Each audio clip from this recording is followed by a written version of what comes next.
शिवाय भक्तों, सावन सोमवार में शिवलिंग पर भूलकर भी न चढ़ाएं। यह 5 चीज आज हम इस वीडियो में जानेंगे कि शिवलिंग पर क्या नहीं चढ़ाना चाहिए और क्या नहीं, और वह ऐसी कौन सी चीज है जिसे चढ़ाने से महादेव क्रोधित होते हैं और आपको पाप भी लग सकता है।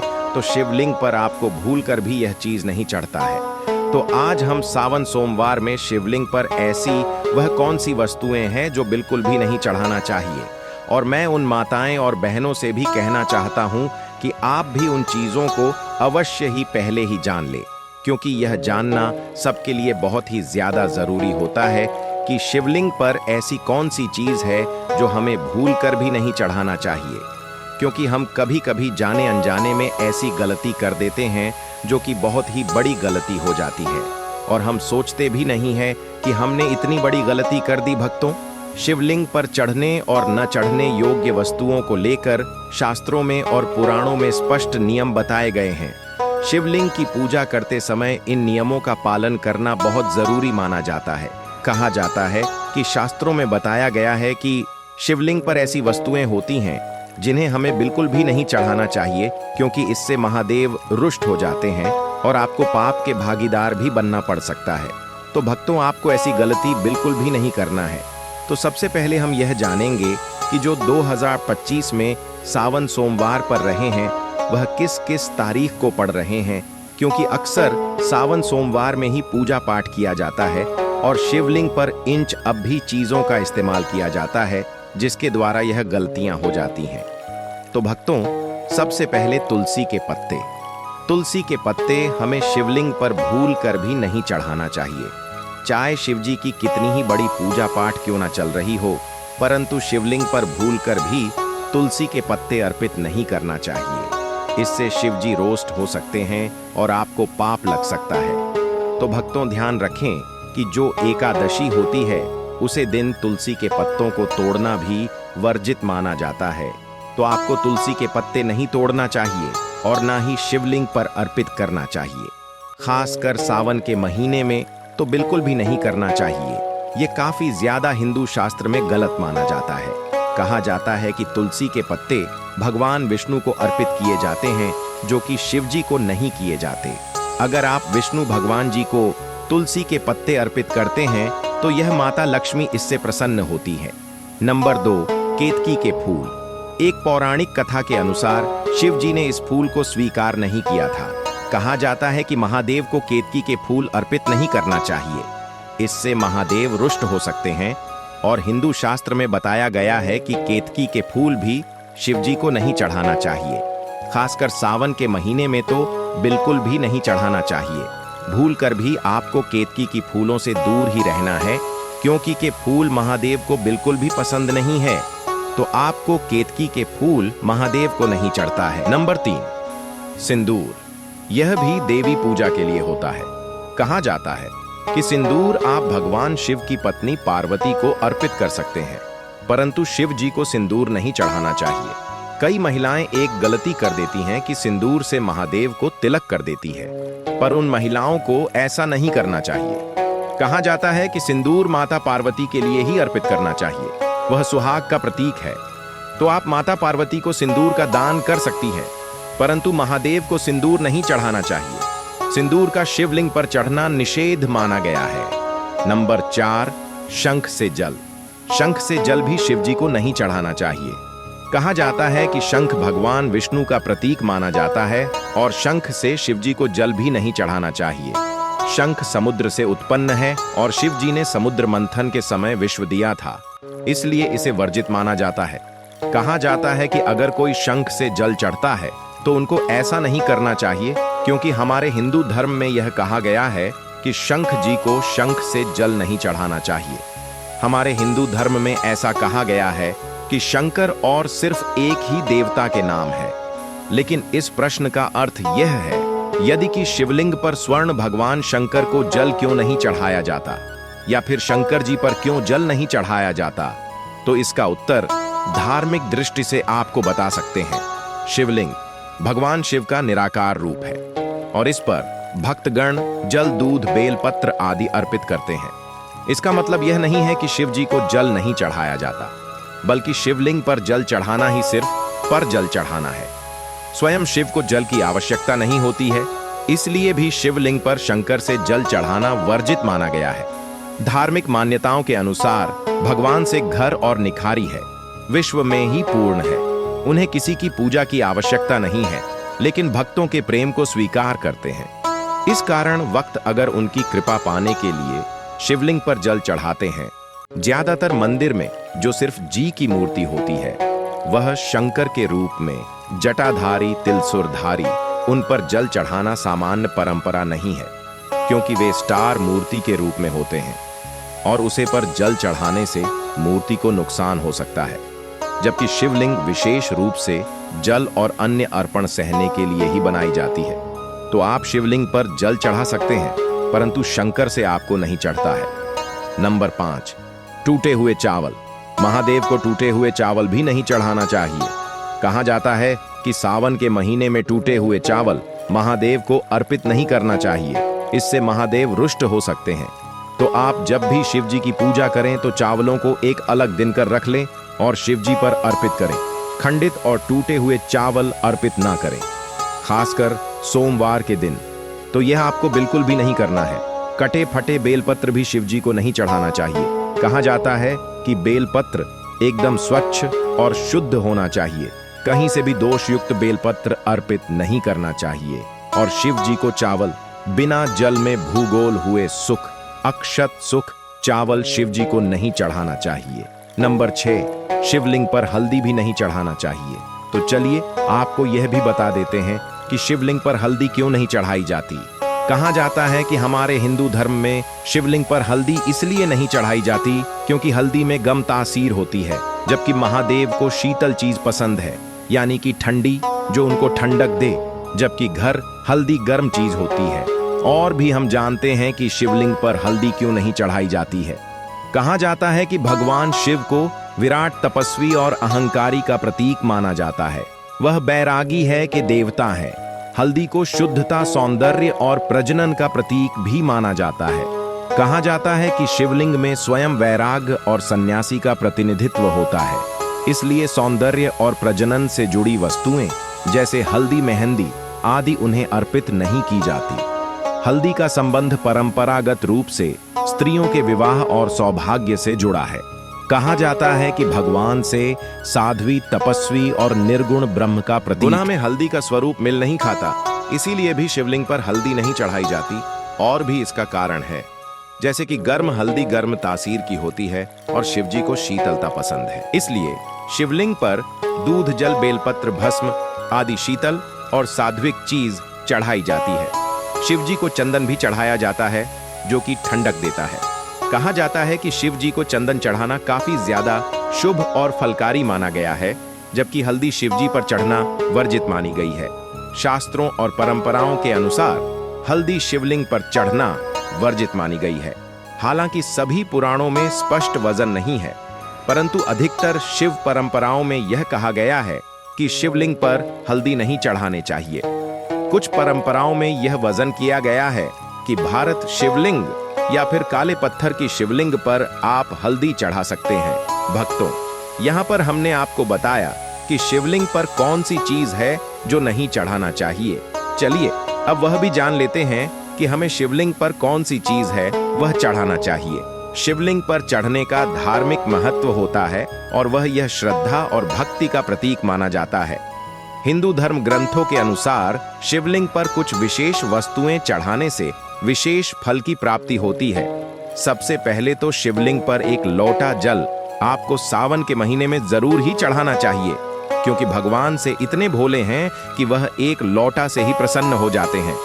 अगर कोई सच्ची मंच श्रद्धा से एक लोटा शिवलिंग पर चढ़ा देता है तो समझिए भगवान से पूछने प्रश्न कर लिया। सबसे सामान्य और पवित्र चढ़ना है। जल शांत भाव से जल अर्पित करने से मन को शांति मिलती है। कच्चा दूध, भगवान शिव को कच्चा और शुद्ध ठंडा दूध सब्जी को बहुत प्रिय है। इससे सौभाग्य और सुंदरता की प्राप्ति होती है। दही शिव जी को ठंडक प्रदान करता है और भक्तों को भी शांति प्रदान करता है। शहर शहर शिवलिंग पर जरूर ही चढ़ाना चाहिए। मिठास जीवन में मिठास भरने के लिए और मनोकामना पूर्ति के लिए शिवलिंग पर शहर अवश्य ही चढ़ाई गीगी अग्नि तत्व को शांत करने के लिए होता है। इसलिए शिवलिंग पर की आवश्यक शरण गंगा जल अत्यंत पवित्र माना जाने वाला गंगा जल सभी अभिषेकों में विशेष रूप से उपयोगी माना जाता है। तो आप सावन के महीने में थोड़ा सा गंगा जल मिलकर जल चढ़ा सकते हैं। बेलपत्र शिव जी को सबसे ज्यादा प्रिय है। बेलपत्र चढ़ाना शुभ कार्य माना जाता है। आप पाट पटरी वाला बेलपत्र भी चढ़ा सकते हैं अगर आपके पास है। अगर आपके पास 5 पटरी वाला बेलपत्र नहीं है तो आप 3 पट्टी वाला भी बेलपत्र चढ़ा सकते हैं। धतूरा और आप थोड़े के फूल भी शिव जी को बहुत पसंद है, तो आप शिव जी को धतूरा और आंकड़े के फूल भी सावन के महीने में अवश्य चढ़ाएं। विश्व तत्व भी शिव जी को अत्यंत प्रिय है। इन्हें विशेष रूप से नाग पंचमी यहाँ पर सावन में ही चढ़ाया जाता है।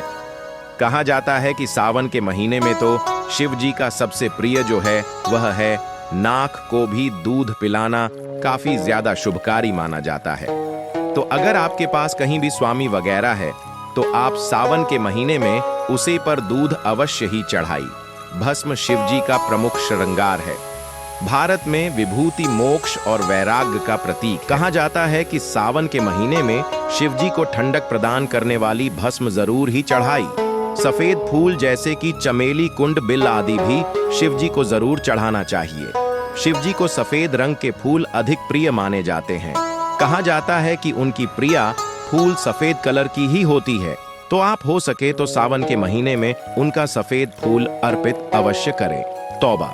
तो यहाँ पर हमने आपको बताया कि हमें कौन सी चीज चढ़ाना चाहिए और कौन सी नहीं चढ़ाना चाहिए। चलिए अब यह जानते हैं कि सावन के महीने में शिवलिंग की पूजा किस तरीके से करना चाहिए। संपूर्ण पूजा विधि भी आज हम इस वीडियो में जानेंगे। हम जानेंगे कि सावन की सोमवार के दिन हमें किस प्रकार से घर पर पूजन करना होता है, पूरे सावन के महीने में किस तरीके से पूजन करना होता है और भोलेनाथ को हम कैसे प्रसन्न कर सकते हैं। आज हम इस वीडियो में इन सभी के बारे में जानेंगे। सोमवार का दिन भगवान भोलेनाथ को अत्यधिक प्रिय होता है और कहा जाता है कि सावन के महीने को प्यार का महीना भी कहा जाता है, क्योंकि इस महीने में अगर कोई पूरे श्रद्धा भाव से महादेव की पूजा करे तो उसको भोलेनाथ की कृपा प्राप्त होती है और माता पार्वती भी बहुत ही ज्यादा प्रसन्न होती हैं। इस दिन भगवान भोलेनाथ के लिए व्रत किए जाते हैं। कई लोग तो पूरे सावन का व्रत रखते हैं और कई लोग ऐसे होते हैं जो सिर्फ 4 सोमवार का ही व्रत करते हैं। परंतु यह तो खुद पर डिपेंड करता है कि किसको कितने सावन सोमवार व्रत करना है और क्या वह पूरी सावन सोमवार भी व्रत रख सकते हैं। और इस पर भी अगर सावन के सोम, तो यह बहुत ही ज्यादा का महीना जो है वह भगवान भोलेनाथ को अत्यधिक प्रिय है। पूरे सावन मास में पढ़ने वाले सभी सोमवार, प्रदोष और शिवरात्रि जो है वह भगवान भोलेनाथ की पूजा अर्चना के लिए बहुत ज्यादा विशेष होते हैं। तो देखिए, इस दिन सुबह सवेरे नित्य कर्मों से स्नान आदि करके निवृत्त होकर साफ स्वच्छ वस्त्र धारण करें और हो सके तो भक्तों, नहाने के पानी में आप थोड़ा सा गंगा जल मिला लें। 1 से 2 बूंद गंगा जल की जरूर शामिल करें। इससे गंगा जल स्नान माना जाता है। और इस दिन हो सके तो सफेद कलर के वस्त्र धारण न करें, हो सके तो हर रंग की वस्त्र धारण करें। हर रंग महादेव को अति प्रिय है। कहा जाता है कि सावन के महीने में हरा रंग पहनना काफी ज्यादा शुभ माना जाता है। इसके बाद यह किसी भी शिवालय में जाकर शिव जी को अभिषेक करें, उनकी पूजा आराधना करें और शाम के समय आप इस पूजन को कर सकते हैं, क्योंकि शिव जी के सभी प्रकार की पूजा प्रदोष काल में की जाती है। और अगर शाम को समय ना हो तो आप सुबह भी पूजन को कर सकते हैं। तो इस प्रकार से चौकी या पेट पर सफेद या हरे रंग का हम वस्त्र बढ़ा लेंगे। और अच्छा तो का यह फूलों का आसान देते हुए यहाँ पर हम शिव परिवार को विराजमान कर लेंगे। अब देखिए, हम शिव जी का अभिषेक, यह तो आप स्वास्तिक बना लीजिए। यहाँ पर मैं ओम बना रहे हूँ, अब हमें लेना है और बेलपत्र का आसान देते हुए यहाँ पर हम शिवलिंग को विराजमान कर लेंगे। आप किसी भी तरह का शिवलिंग ले सकते हैं, पत्थर का, स्फटिक का। यह अगर आपके पास नर्मदेश्वर है तो उन्हें विराजमान करके पूजन कर सकते हैं। और अगर शिवलिंग ना हो आपके घर में तो आप मिट्टी से भी, यानी वाला भाग जो है वह उत्तर दिशा होना चाहिए और शिवलिंग की जलहरी भी दांडी वाले भाग की तरफ, यानी उत्तर दिशा की ओर होनी चाहिए। धूप रख लेंगे और इसके बाद अपनी पूजा को शुरू करेंगे। फिर उसे शुद्ध जल से भरिए।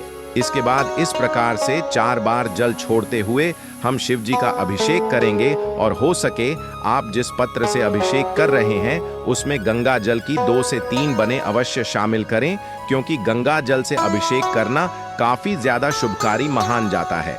कहा जाता है कि सावन के महीने में अगर आप गंगा जल से अभिषेक करते हैं तो महादेव उससे अधिक प्रसन्न होते हैं। भक्तों, आप सबको यह तो पता ही होगा कि इस बार जो कुंभ का मेला लगा था उसमें से सब लोग गंगा जल लेकर आए हैं, तो आप उसे गंगा जल का इस्तेमाल इस पूजन में कर सकते हैं। आपको ज्यादा नहीं, बस ओनली ऑन 2 से 3 गुना ही डालना है और अभिषेक करते समय ओम नमः शिवाय, ओम नमः शिवाय इस तरह से आप मंत्र जाप करते रहें। और जल से अभिषेक करने के बाद यहाँ पर मैंने पंचामृत लिया है, यानी दूध उत्पादन की प्राप्ति है। तो अलग अलग वस्तुओं से अभिषेक शिव जी का किया जाता है। शिव जी को और जल से आप अच्छे प्रकार से अभिषेक करें। अभिषेक काजल है। तुलसी जी के गमले को छोड़कर अन्य किसी भी पौधे के गमले में या किसी भी पवित्र पेड़ की जड़ में आप इसे डाल सकते हैं। अब देखिए, गंगा जल और फूलों की सहायता से स्थान के भाव से हम सभी को चिता दे देंगे और जो कि कभी पवित्रीकरण कर लेंगे, अब अवश्य की भावना से यहाँ पर हमने कलवा अर्पित कर दिया है सभी को। अब इसके बाद सबसे पहले हम प्रथम पूज्य गणपति जी को तिलक करेंगे, चंदन रोली अक्षत अर्पित करेंगे, लाल रंग का गुलाब और 2 का स्थापित करके हम साथी जानू अर्पित कर देंगे। और देखिए, अगर आपके घर पर शिवलिंग ना हो, कि देखिए सबके घरों में शिवलिंग नहीं होता, तो आप बेल पत्र, शमी पत्र, आंकड़े के पौधे के गमले में किस तरह से मिट्टी से शिवलिंग का निर्माण करें, उनका पूजन करें और साथ ही विसर्जन करें। इसकी वीडियो ऑलरेडी हमारे चैनल पर है, लिंक आपको डिस्क्रिप्शन में दे दूंगा मैं। क्योंकि देखिए, बहुत से लोग पूरे सावन के महीने में हर रोज पार्थिव शिवलिंग का निर्माण करके भोजन और विसर्जन करते हैं। तो यहाँ पर देखिए, सभी को हमने चंदन रोली से तिलक कर दिया है। शिव जी को हम सिर्फ चंदन से तिलक करेंगे, उन्हें रोली, सिंदूर, कुमकुम नहीं की जाती। अब इसके साथ ही देखिए, शिवलिंग को भी हम वस्त्र की भावना से कर देंगे और चंदन का त्रिकुंड लगाकर फिर हम उनका श्रृंगार कर लेंगे होता है। और इसके साथ ही देखिए, उन्हें अक्षत अर्पित कर देंगे। देखिए, जो भी पूजा में आप चावल प्रयोग करें वह टूटा फूटा ना हो, आपका चावल होना चाहिए। कहा जाता है कि शिवलिंग पर खंडित चावल नहीं चढ़ाए जाते, तो इस बात का विशेष कर ध्यान रखें कि चावल टूटे फटे ना हो। आप एकदम स्वच्छ चावल ही लें और चावल को थोड़ा गीला करके आप शिवलिंग पर अर्पित करें। इसके बाद हमें लेने हैं कुछ बेलपत्र। तो इस प्रकार से देखिए, दांडी तोड़कर चंदन से ठीक कर चिकनी साइड से हम बेलपत्र को समर्पित करेंगे। आप जबलपुर समर्पित करें, उससे पहले आप जो बेलपत्र होता है उसे पर कुछ ना कुछ आवश्यक लिखकर अर्पित करें। उसे पर ओम का चिन्ह बना ले या फिर राम लिख ले। आपको उसके ऊपर कुछ ना कुछ लिखना है। अगर आप कुछ ना लिख रहे हैं तो उसे पर थोड़ा सा तिलक लगा ले चंदन का और उसे पर थोड़े से अक्षत रख ले और उसके बाद शिव जी को अर्पित करें। आंकड़े के पत्ते हो अगर आपके पास तो आपको अर्पित करें, धतूरा अर्पित करें और बेलपत्र आप 1-2 जितना इच्छा हो उतने बेलपत्र अर्पित कर सकते हैं। इसके साथ यहाँ पर हम शमी पत्र अर्पित कर देंगे। भक्तों, ऐसा माना जाता है कि एक शमी पत्र 1000 बेलपत्र के बराबर होता है। कहा जाता है कि शमी पत्र अगर सावन के महीने में कोई व्यक्ति शिवलिंग पर चढ़ा रहा है तो उसकी मनोकामना अति शीघ्र ही पूर्ण हो जाती है। और ऐसा माना जाता है कि शमी पत्र में साक्षात भोलेनाथ का बस माना जाता है। अगर आप सावन के महीने में एक समीप पत्र का पता महादेव को अर्पित करते हैं तो महादेव आपसे बहुत ही ज्यादा प्रसन्न होते हैं। तो आप सावन के महीने में एक शमी पत्र भगवान भोलेनाथ को जरूर अर्पित करें।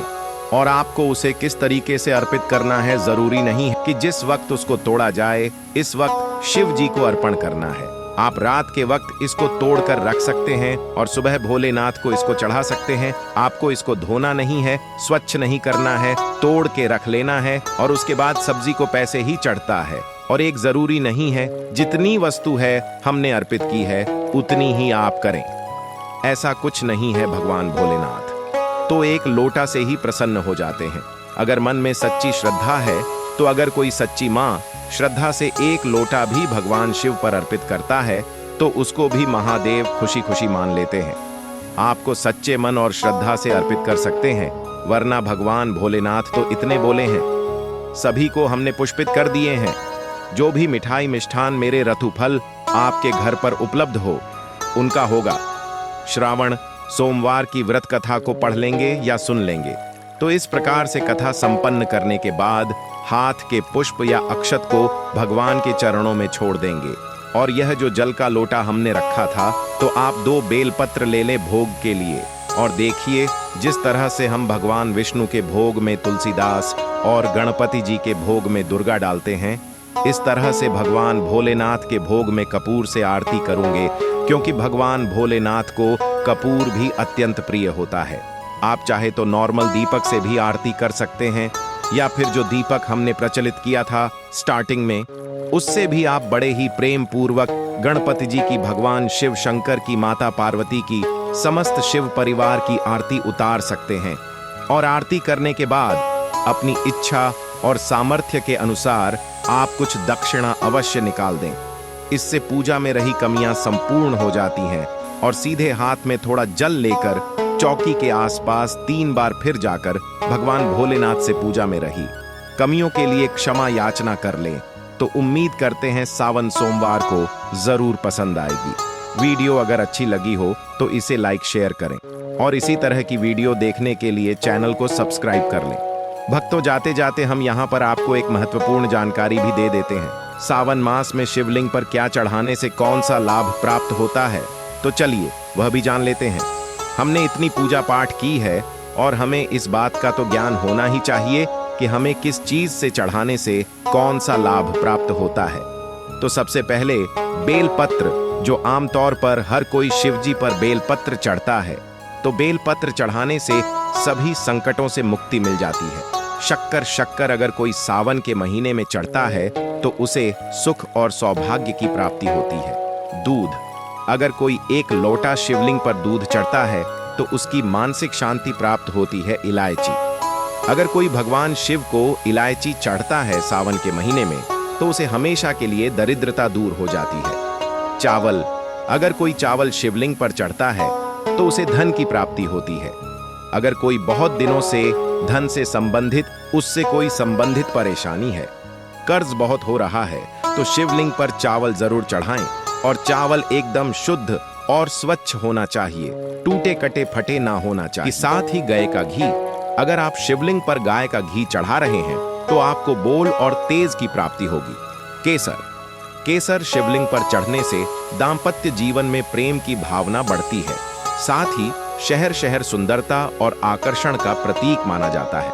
कहा जाता है कि अगर आप शिवलिंग पर शहर चढ़ाते हैं तो इससे आपकी सुंदरता और आकर्षक में बढ़ोतरी होगी। दही, खुशी और आनंद का प्रतीक दही चढ़ाने से आपके मन में खुशी और आनंद की अनुभूति होती है। इत्र लोगों से मुक्ति और धर्म में लाभ की प्राप्ति होती है।